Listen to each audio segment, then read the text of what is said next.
So we're going to talk about something today, the hip-hop's biggest beef. So we got the man, ShawtyLo, here today, and he's going to talk about his beef with T.I. And now, I don't... T.I. Tip. Oh. Now, you guys are cool now? You guys squashed the beef a few years ago, or... It's just it's whatever now? It's just whatever? I don't know, whatever it That's is. That's actually how we got cool over that T.I. beef. Because I remember the picture thing and all that. You put something up. Yeah. Well, how did this all start with you and T.I.? Oh, the actual beef? The actual beef. Oh, man. I'm going to say it 1,000 times. I'm going to say it again, man. Yeah. Back in the day, you know, I'm one of the biggest T.I. fans, man. You know, like, cause coming from outside of town, we ain't really have nobody rapping outside of town, but, you know, our rapper, Kilo, he's from my projects, you know, Born's Home and all that, so. Okay. When Kilo started rapping. And T.I. lived in Bowden Homes, right? No. He didn't? No, T.I. Okay. T.I. But he lived in that area of Atlanta? No, he did. He had a grandmother, they say, stayed up in the houses probably about a couple of miles up the street. Yeah. But, you know, we really had nobody besides, you know, let's say Outkast, you know, Good 'Em Up, all of this really rapping. But T.I. was a rapper who came, like, started rapping, saying stuff about Bankhead and all that stuff. That's how people from, you know, that Bankhead take it to him, you know what I'm saying, and start liking him, you know. Yeah.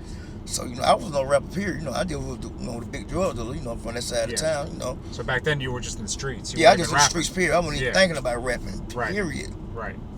So around, like, you know, like, before I even know who T.I. was, period. Yeah. I was the biggest drug dealer, let's say, Bones. People came to me and said, they need to use my cars for a new rapper video up in the trailer park. What year was this? 2001. But they said the Beanie Man was gonna be in this video, whatever. So, so I said I agreed. I brought the cars up there, you know. Yeah. Even though I'm in the video. How many cars you had around that time? I had a lot of cars around the time, but it was my Denali and one of my sports cars I had brought up. Okay. To let them put in the video, and we didn't even know who T.I. was at the time. Yeah. But a couple of months later, one of the girls I knew said, "I seen you in T.I. video." I'm like, "T.I. Who the hell is T.I.?" Yeah. And I seen it. I was like, "Oh, okay," but it was real quick. So you brought your cars out because you thought you were the Beanie Man. Beanie Man. Yeah, that's yeah. So you know, this is his first album. We were smoking with Beanie Man doing all that. Yeah. Oh, so next thing you know, he made the song we heard, "Dope Boys in the Trap." Yeah. And we're like, what he say in that song? He said, 36 keys in the grill of the broom. Dropping 33 to my folks and born home, you know, stuff like that. So, you know, and that would really probably bought me all the way in, you know what I'm saying? And, you know, we came to love T.I., you know, thinning from the west side. So when I did start my music thing up, you know what I'm saying, about 2005, when I came home from prison. Yeah. I did I'm the Man, had the buzz going. So I had to did the other song, Let's Get It. T.I. supposed to got on my song. So, you know, I guess he heard I had a King song. Okay. And what's his name? Not Snake. What's the beat with him? The bald headed one. The one that's supposedly do all the work. Yeah, but he told me T.I. don't want to get on my song no more because of that, and was saying like it's just like two dope boys in the trap. Yeah. What do T.I. look like turning you on to his connect? But I was like, I was cool. I mean, if you don't want to get on the song, you ain't got to get on the song. So next thing you know, a couple of months later, I'm in So he didn't think it was cool. I guess because I made a King song. I guess. So he was preaching that he was king of the South at that time, right? What I'm trying to say, I ain't never say he was a king. Never been one king. Right. So I'm saying I'm a king. So he say You're just saying you're a king in general. Yeah, I'm just king. Period. So, yeah. So I hear a song. I'm in Augusta at they fest they have every year in Augusta. Yeah. And I hear the song. I think they call me. Man, listen to T.I. new song. We think he dissed you. It was called Big Shit Poppin'. Yeah. So it said I said I was king, and the lane started laughing. Same sucker now want the king on the track with him. And they just told me, so that's how they say, they just told me he didn't want to get on the track. So, and that's how that went. Yeah. So that's when I went back in the studio and wrote Done It All. You say you're from the west side, it must be two side. And that was, that was the biggest song, too. Yeah, it was. So I don't throw subliminals. You know, I be straight up. I'm going to tell a person who I'm talking. They're going to know who I'm talking about, you know. But so it went into a beef like, for a long time, and he always trying to call and want me to apologize in public, like he wasn't talking about me. Did you guys ever bump into each other? Nah, you know, he always Atlanta's small. He right? always the deal we bump into each other, but he always going, you know, have a nice security team sit with him, you know. Oh, yeah, but yeah. he ain't like as he should, though, right? As he should, though, right? Yeah, as he should, you know. Yeah, yeah. But I don't. And you had your people with you, so it was just I like, just had my street people yeah. with me every day. Like, Yeah. when you see me, pull on back here. And it wasn't I'm on even the that block. serious Yeah, to it like wasn't kill somebody or anything. It wasn't Nah, that kind of beef. It was nah. like a rap beef. Yeah, you it wasn't know? that serious. Yeah. Nah, it wasn't that serious. It was kind of like bossing up almost, like, you know. Yeah. Yeah. But he felt the pressure though. You know, I ain't really never talked about it to nobody though. When he, you know, a lot of people don't know when he got caught with them things. The pressure was on his neck. You know, when he went to jail. Yeah. The time about them things, man.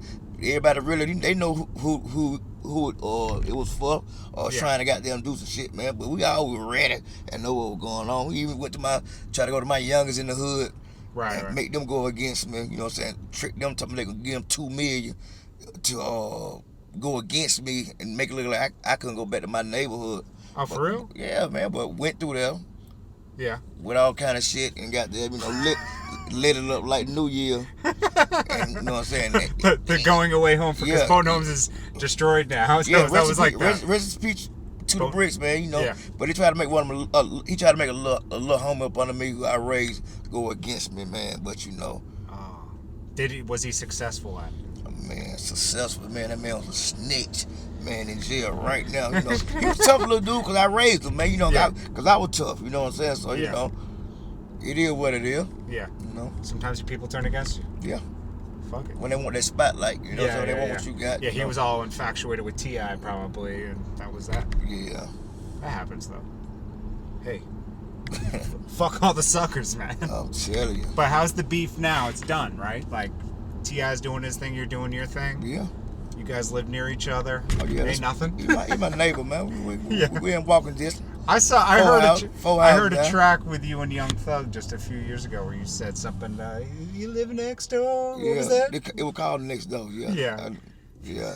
That was funny. Yeah, but when I moved out there, I didn't even know he stayed out there. It was crazy. So you looked at the house and then you figured out later that he lived up the street. Yeah, I ain't forgot to about probably like 3 weeks. Are you ever pulling out and you see him like? Hey, oh yeah, we done bumped probably about since the How funny is that? The 5 years I've been out there, probably 3 times. We done bumped into each other when I was doing my reality show. We done bumped into each other at the lake. Mm-hmm. But you know, I always see the family though. You know what I'm saying? You know, Tiny and the kids and all of them. You know. But you know. Make sure it's still recording. Yeah. How funny is that? It's like full circle. Like, you guys had some beef with each other in Atlanta, never really run into each other, and then all of a sudden you just happen to buy a house. In the neighborhood. In the neighborhood. That's crazy. I mean, literally, guys, these guys live like 5 houses from each other. 4. I've been over there. 4 houses, 4. Yeah. And so, you know, these guys still don't technically get along. They're not friends. They're not going out to have like lunch together. Yeah, same people clean their pool, clean my pool. Yeah. How weird is that? You're pulling out, and the guy you had a problem with all these years lives right fucking next door. Man, it really ain't no problem what up, with me, neighbor? man. You know, I don't know when people scared this. You know, like I tell everybody, man, I always love Tip, man. Tip, one of my favorite rappers. Do you still listen to him? I say do you listen to the classics? I mean, the classic, I love the classics. It just ain't the same as the old days, you know what I'm saying? But I guess, you know, it's just, you know, I guess as I figured out really who he was, man, it's hard for me to listen to that, man. You know? I understand. I'm the same way with certain people. Like, once that vision you have of them is gone, like you envision them some up here, then, you know, you get to know the real person to kind of, like, you don't want to meet your heroes. Not saying he was your hero, but you know how they say it's the same type of deal, you know. Yeah, he more like places like they let's say for instance if he had shows at certain places and I supposed to be there, he used to always tell them if he perform, I ain't performing. Let's say a couple of months ago, Jeezy had a concert at the Fox. They wanted me to come perform, but he threw a monkey wrench in that, like, you know what I'm saying? He always, I don't know, it's this stuff, you know, it just be unbelievable how he would do, man, you know what I'm saying, and try to make it to other people like it's not like that, man. But, you know, it's only so long fake shit can last, man. You know, I'm a real nigga, man. Music went my way out, you know what I'm saying? A lot of these rappers rap lotto, you know what I'm saying? They make from the rap. I said, I'm cut from the streets for real, you know. If you check my arrest records, I've been arrested 28 times, and over 75, 80% of my arrests from Bankhead.